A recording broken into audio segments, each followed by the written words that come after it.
Há 2000 anos. Segunda parte, capítulo 5, nas catacumbas da fé e no circo do martírio, parte E. Por fim, aquele núcleo de luz tomava forma, e diante de si viu a figura radiosa de Flamínio Severus, que lhe vinha falar na tormentosa noite da sua infinita amargura.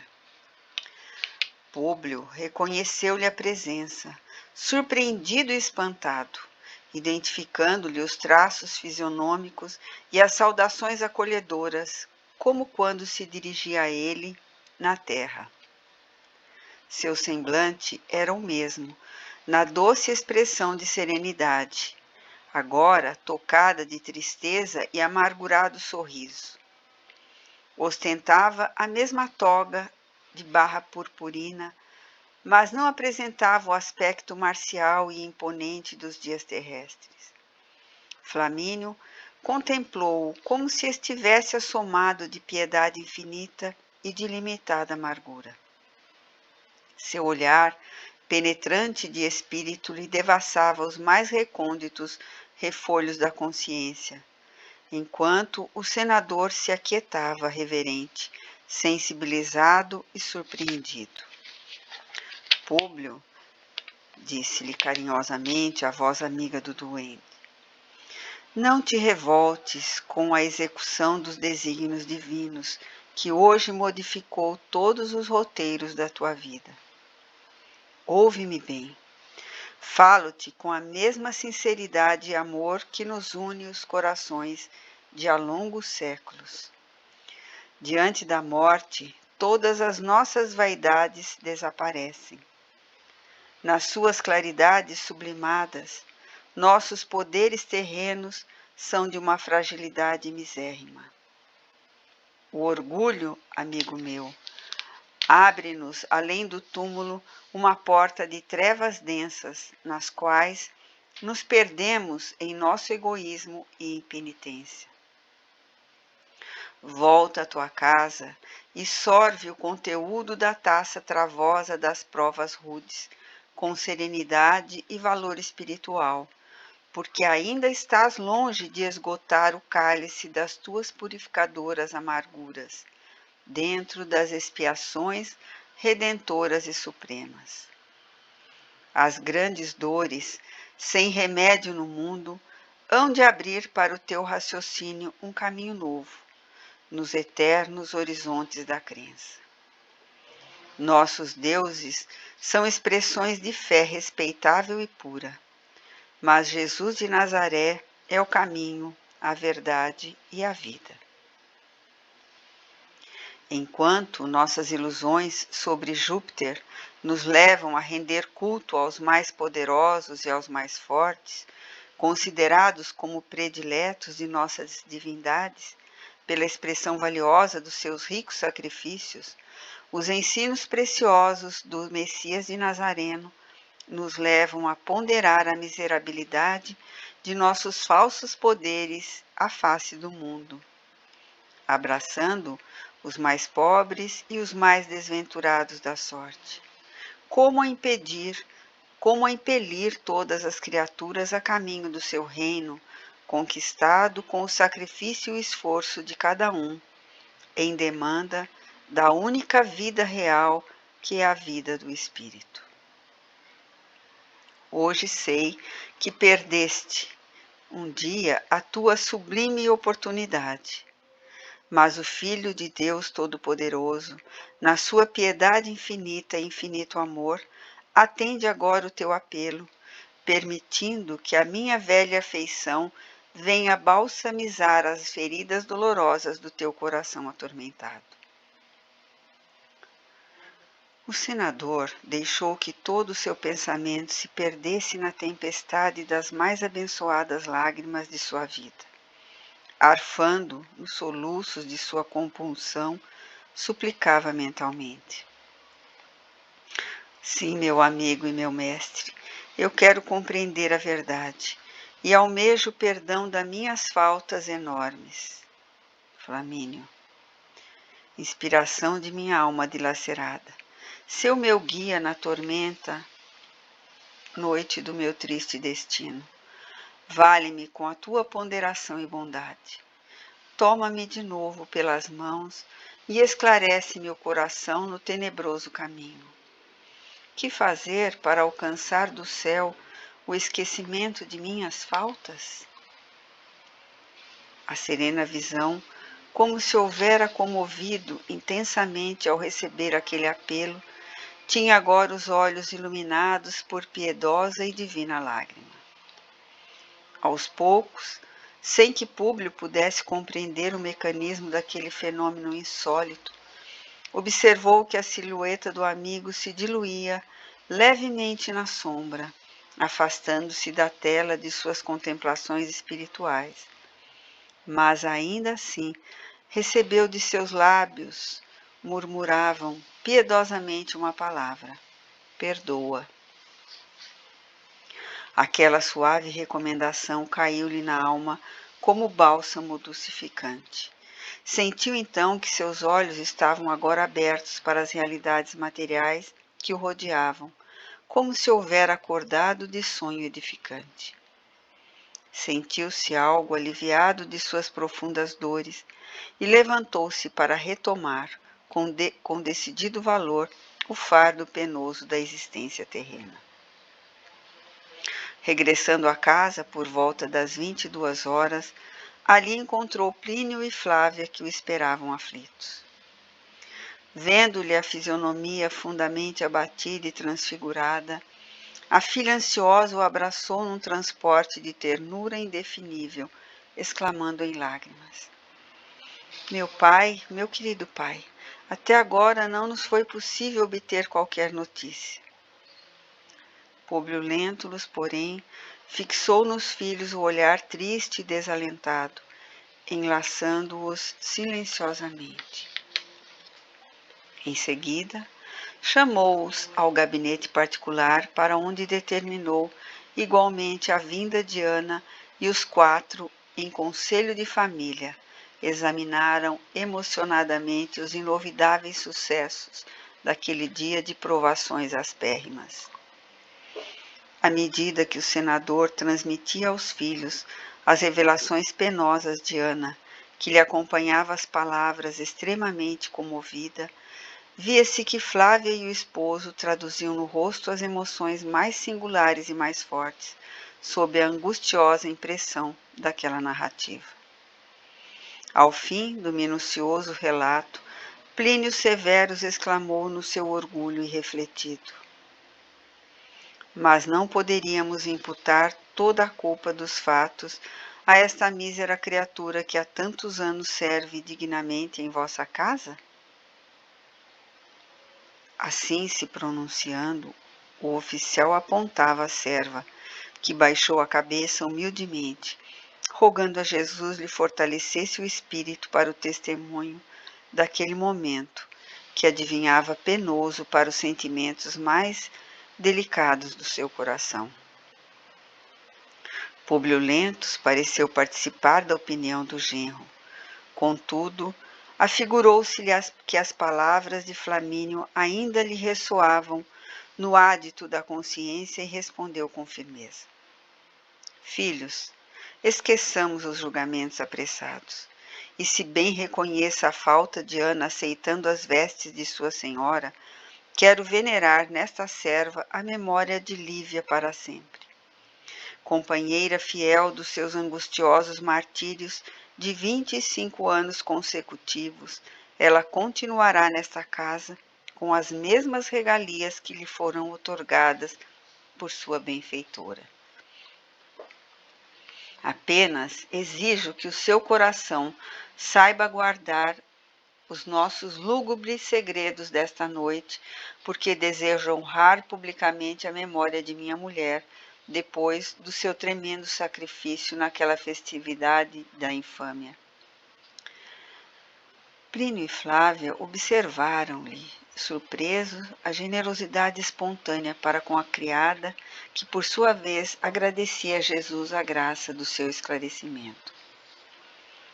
O senador pareceu profundamente modificado naquele choque terrível, experimentado por suas fibras espirituais.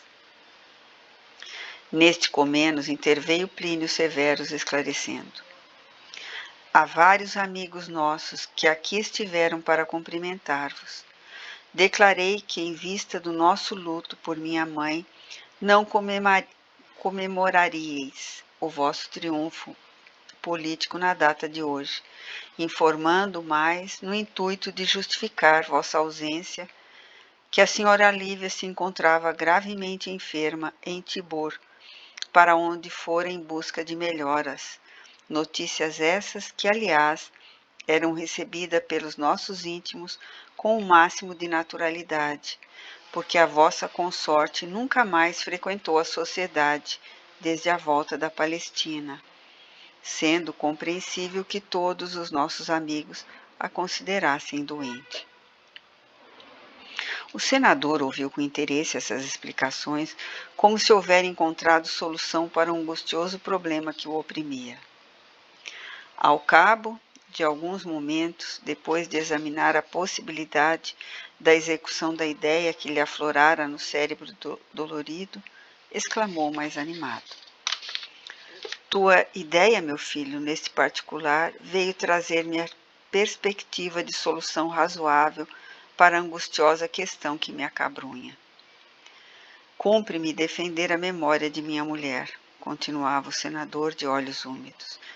E, se fora possível, iria lutar corpo a corpo com a mentalidade infame do governo cruel que atualmente nos conspurca as melhores conquistas sociais. Mas, se eu fosse bradar pessoalmente a minha indignação e a minha revolta na praça pública, seria taxado de louco.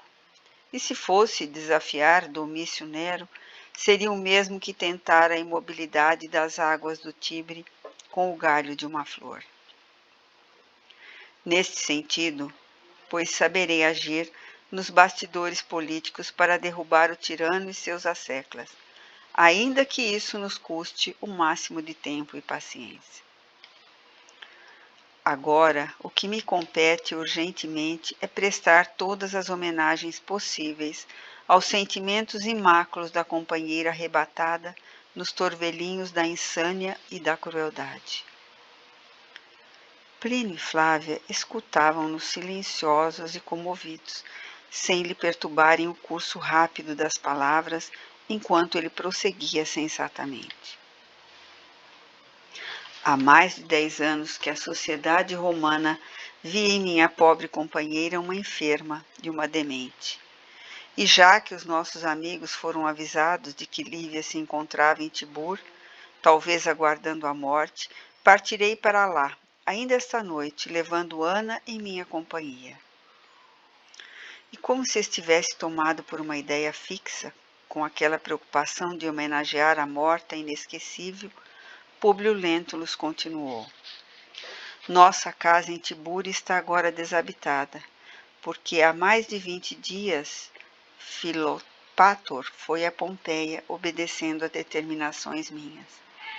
Chegarei lá com Ana, levando uma urna funerária que para todos os efeitos encerrará os restos da minha pobre Lívia. Nossos servos devem partir amanhã, igualmente, quando então mandarei mensageiros a Roma, cientificando-lhes do acontecimento por satisfazer as pragmáticas da vida social. Em Tibur, prestaremos à memória de Lívia todas as homenagens, transladando em seguida publicamente as cinzas para aqui, onde farei celebrar a mais solenes exéquias na visitação pública, testemunhando assim, embora tardiamente, minha veneração pela santa criatura que se sacrificou por nós a vida inteira. Mas e a incineração? Perguntou Plínio Severus prudentemente ao conjeturar o êxito possível do projeto. O senador, porém, não hesitou, resolvendo o assunto com a habitual energia das suas decisões. Se essa cerimônia requer a presença dos sacerdotes, saberei conduzir-me junto ao ministro do culto na cidade, alegando o desejo de tudo fazer no mais reduzido círculo da minha intimidade familiar.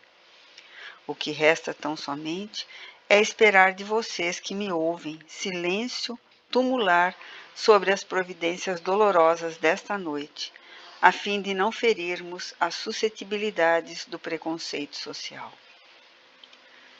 Surpreso com aquela energia que tão penosas circunstâncias, Plínio Severo fez-lhe companhia naquelas horas avançadas para a compra de uma urna mortuária que foi adquirida em poucos minutos de um comerciante que nada indagou do estranho cliente, atendendo à circunstância na sua posição social e política, bem como a vultuosa importância da compra, efetuada com significativas vantagens para o seu interesse. Naquela noite, Públio Lentulus e Ana se dirigiram com alguns escravos para a cidade de repouso dos antigos romanos, vencendo em algumas horas as sombras espessas dos caminhos e chegando com a possível tranquilidade, de modo a ambientar as derradeiras homenagens à memória de Lívia. Todas as providências foram adotadas com profunda surpresa para os servos, que não ousavam discutir as ordens recebidas, e mesmo para os patrícios da cidade, que sabiam doente a esposa do senador, mas ignoravam o doloroso episódio da sua morte. Flávia e Plínio foram chamados no dia seguinte, satisfazendo-se a todos os imperativos de ordem social naquela penosa representação de condolências.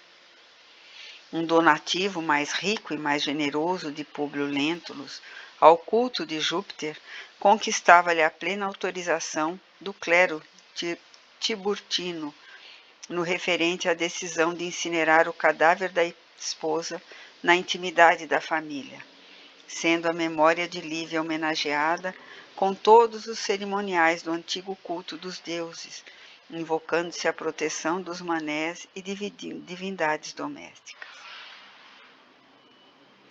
Numerosos portadores foram expedidos a Roma e daí a 2 dias a urna funerária chegava à sede do império, penetrando pomposamente no palácio do Aventino, onde a espera um soberbo catafalco.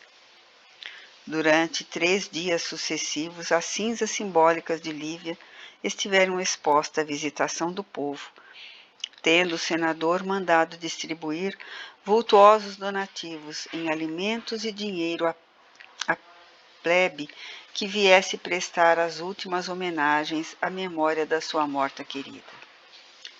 Longas romarias visitaram a residência dia e noite, dando-lhe o aspecto imponente de um templo aberto a todas as classes sociais. Toda a nobreza romana, inclusive o cruel imperador, se fez representar nas pompas daquelas exéquias, que eram como que uma expressão de remorso e uma tentativa de reparação da parte do esposo amargurado. Públio Lentulus considerava que somente assim poderia agora penitenciar-se publicamente a respeito de sua mulher, que voltava a ocupar o lugar de veneração no círculo numeroso de amizades aristocráticas da sua família. Terminado o último número daquelas cerimônias, o senador fez questão de que a filha e o genro, bem como Agripa, passassem a residir no palácio do Aventino em sua companhia, no que foi atendido em caráter provisório, segundo asseverava Plínio a mulher.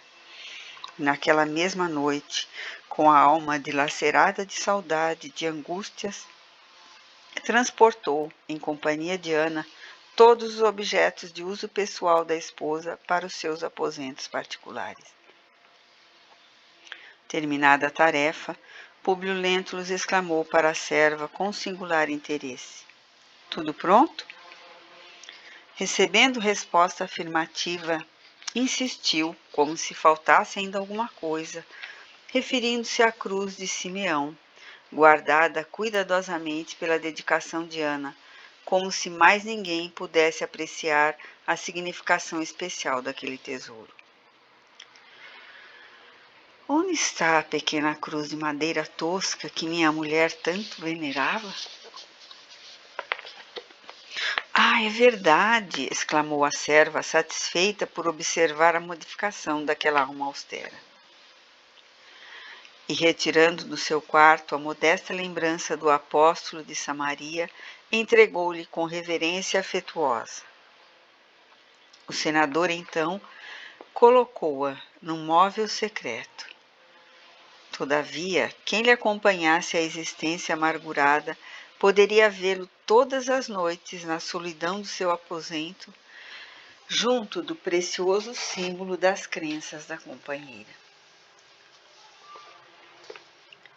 Quando as luzes do palácio se apagavam, de leve, e quando todos buscavam o repouso no silêncio da noite, o orgulhoso patrício retirava do cofre de suas lembranças mais queridas a cruz de Simeão, e ajoelhado, qual fazia Lívia, parava a máquina do convencionalismo mundano para meditar e chorar amargamente.